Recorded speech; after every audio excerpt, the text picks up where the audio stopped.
இயக்குனர் ராஜகுமாரன் சமீபத்துல பேசக்கூடிய விஷயங்கள் சர்ச்சையாக்கிட்டும் வருது. இந்த நிலையில அவங்களோட மனைவி தேவயானி பற்றியும் இப்போ பேசியிருக்காரு. நான் இயக்குனராக இருந்தாலும் தேவயானி புருஷன் எல்லாரும் சொல்றாங்க.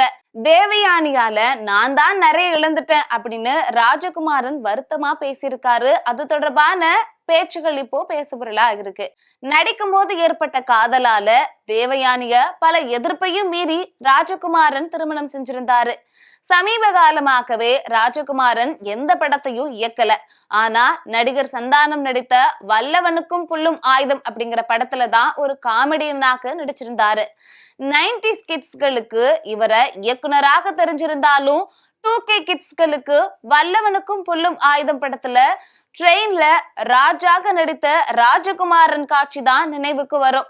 அது மட்டும் இல்லாம சமீப காலமாக ராஜகுமாரன் பல யூடியூப் சேனல்களுக்கு பேட்டி அளிச்சுட்டு வராரு. அதுல தனக்கு குடும்ப வாங்கான கதை அம்சம் கொண்ட திரைப்படங்கள் தான் பிடிக்கும், இயக்குனர் வெற்றிமாறன் படங்கள் சுத்தமா பிடிக்காதுன்னு சொல்லியிருந்தாங்க.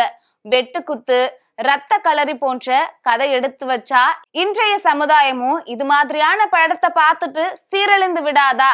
சமுதாயத்துல நல்ல கருத்துள்ள படங்களை கொடுத்தாதானே மக்களுடைய மனநிலை நல்லதா இருக்கும் அப்படின்னு சொல்லியிருந்தாரு. இது போன்ற வன்முறை நிறைந்த படங்களை கொடுக்கும் போது மக்களுடைய மனதிலையும் வன்முறை தானே வந்து கொண்டிருக்கிறதுன்னு ராஜகுமாரன் சொல்லியிருக்கிறாரு. அதோடு அவர் இயக்குனர் மகேந்திரன் பற்றி பேசியது பெரிய அளவுல பேசப்பட்டிருந்துச்சு. இப்படியான சூழ்நிலையில சமீபத்துல ஒரு பேட்டியில ராஜகுமாரன் பேசும்போது தன்னுடைய மனைவி தேவயானி பற்றியும் பேசியிருக்காரு. அதுல அவரு பேசும்போது தேவயானி எப்படி அவரை கல்யாணம் பண்ணாங்கன்னு மட்டும் கேக்குறீங்க, ஆனா தேவயானிய நான் ஒரு ராணியாகவே வைத்திருக்க நான் எவ்வளவு இழந்திருப்பேன், ஏன் யாரும் யோசிக்க மாட்டேங்கிறீங்க?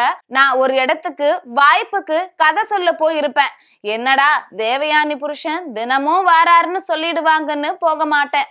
விஜய், அஜித் எனக்கு நல்ல நண்பர்கள் தான், ஆனா அவங்கள போய் பார்த்தா தேவயானி கணவர் வந்து கெஞ்சிட்டு இருக்காங்கன்னு சொல்லுவாங்கன்னு யோசிச்சு அதெல்லாம் விட்டு இருக்கேன். தனக்கு இருக்கும் வருத்தத்தையும் ராஜகுமாரன் பேசியிருக்காரு.